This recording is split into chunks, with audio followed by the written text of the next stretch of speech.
Ever get that prickling feeling when you look up at the moon and it just feels doff? Yeah, like something's watching you. Exactly.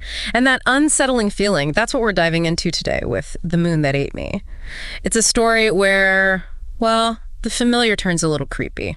This isn't some children's story about a man on the moon. Nope, definitely not. This is Ryan's story.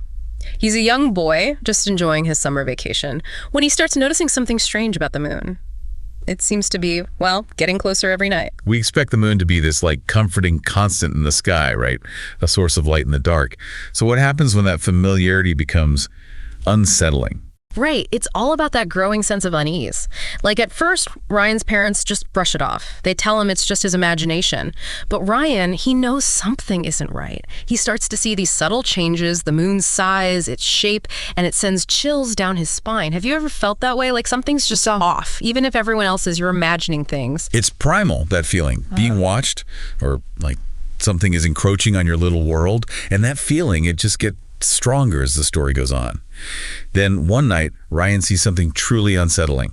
Creatures crawling on the moon's surface. Ooh, that part always gives me goosebumps. They're described as these horrible, misshapen things, like shadows come to life moving in these unnatural, jerky ways. I can't even imagine what must be going through his mind at that point. It's all about the sensory details.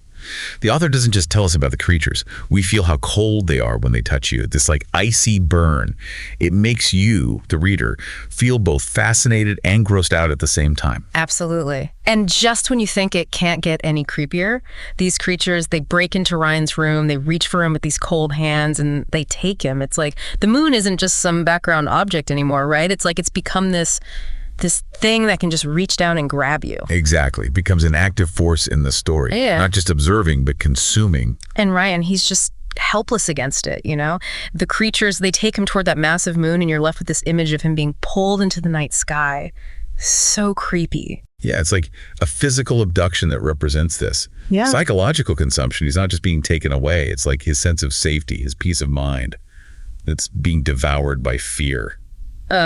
It's giving me chills just thinking about it. But then, and this is what gets me, Ryan wakes up.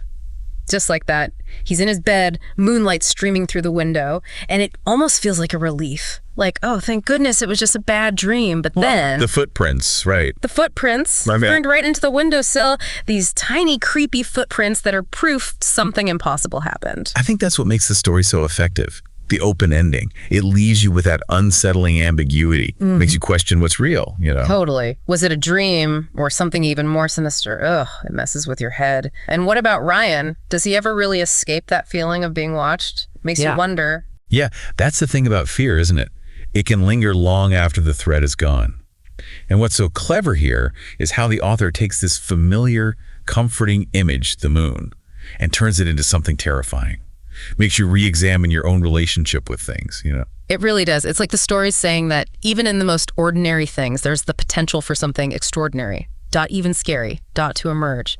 It makes you think, what else might be lurking in the shadows of the everyday, What about you, listener? Ever get that uneasy feeling when you look at the moon? It's like this primal fear, right? This vast, unknown universe out there, and we're just... small. So small. And the story really captures that feeling of being insignificant, I think. Don't you think? Absolutely. We might not be dealing with moon creatures, but everyone's got their own fears, right? Things lurking in the back of our minds. And sometimes our imaginations, they kind of take over. But what I love about The Moon That Ate Me is how it uses ordinary things. The moon, a kid's bedroom, and makes them feel dangerous. That's what good storytelling does, though. It forces you to look at things in a new light. Reminds you that there's still mystery out there. Right. And sometimes the scariest stories are the ones that blur the line between what we think we know and, well, the unknown, what we're afraid to discover. Exactly. So next time you're looking up at the night sky, just remember Ryan's story. Remember that even in the peaceful glow of the moon, there might be something stranger, lurking just beyond our imagination.